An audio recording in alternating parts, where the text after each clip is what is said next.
May magbabalik na karakter para sa Encantadia Chronicles Sangre. Excited na si Solen Yusuf. Nagaganda uli bilang si Cassiopeia.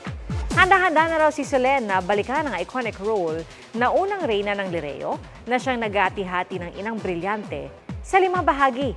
Ginagawa na raw ang script na dapat abangan ng fans. Kahit busy sa showbiz at endorsements, prioridad ni Solen ang kanyang 2 anak. Pero may plano pa ba siyang dagdagan ng kanilang mga supling? 2 lang. Kota na ako. Mga kapuso, sama-sama tayong maging saksi. Mag-subscribe sa GMA Integrated News sa YouTube at para sa mga kapuso abroad, samahan niyo kami sa GMA Pinoy TV at sa www.gmanews.tv.